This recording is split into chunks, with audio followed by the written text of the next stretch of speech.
ఆ ఆ యొక్క సంగీత వాయిద్యాన్ని వాయించుకుంటూ అడవిలో తిరుగుతూ మేకలో మేకగా గొర్రెలో గొర్రెగా, ఇంకా చెప్పాలంటే కొండల మధ్య అడవుల మధ్య లోయల మధ్య తిరుగుతున్నాడు. ఎవరికి ఎన్నిక లేని వాడిగా ఉన్నాడు. అంతే కదా. గొర్రెల కాపర్లు మేకల కాపర్లు సూటు పొడి తిరుగుతారా? బాగా చదువుకున్నట్టుగా ఉద్యోగం ఇస్తారా? చెప్పండి. మేకలు కాసుకునేవాడికి గొర్రెలు కాసుకునేవాడికి ఈ ఉద్యోగం ఉండాలి, కంప్యూటర్ వచ్చి ఉండాలి, డిగ్రీ సర్టిఫికెట్ కావాలి, ఏమనుందా? దానికని పెద్ద విద్యార్థులు కావాలా? జ్ఞానం కావాలా? బలం కావాలా? ముసలోడైనా కాయొచ్చు, అవునా? చదువులేనుడైనా కాయొచ్చు, ఆడవారైనా కాయొచ్చు. మనం గమనించుకుంటే అందులో మంచి మంచి బట్టలు వేసుకొని వెళ్తారా? తలదూకొని స్నానం చేసి ఉతికిన బట్టలు వేసుకొని వెళ్తారా? కానీ అన్ని ఉద్యోగాలకు ఎలా వెళ్ళాలి? తప్పు కనుక్కోమాకండి. చాలా ఉద్యోగాలకు ఏంది, స్నానం చేసి మంచి బట్టలు వేసుకొని నీట్గా. కొన్ని చోట్ల మనం గమనించుకుంటే షేవింగ్ లేకపోయినా కూడా ప్రతిరోజు షేవింగ్ చేసుకోవాలి, ప్రతిరోజు కూడా తలదూకోవాలి, మనం గమనించి నీట్గా ఇస్త్రీ బట్టలు వేసుకోవాలి.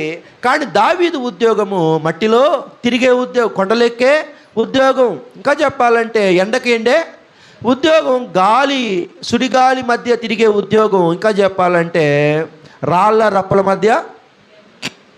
చాలా ఉద్యోగాలమ్మా. గమనించుకుంటే ఈ కార్పొరేట్ ఆఫీసులో ఉంటాయి. ఎక్కడ ఉంటాయి?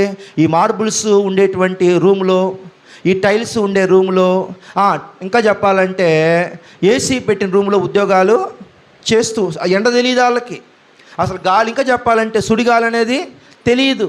వాళ్ళు చాలా చల్లగా, ఇంకా చెప్పాలంటే చాలా సున్నితంగా పెరుగుతారు, ఉద్యోగాలు చేసుకుంటూ ఉంటారు.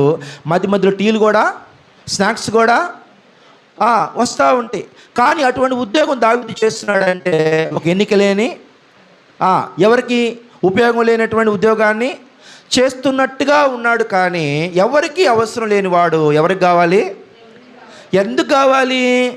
ఆ ప్రార్థన ఎవరికి అవసరం లేదు. దావీదు ప్రార్థన ఎవరికి అవసరం లేదు.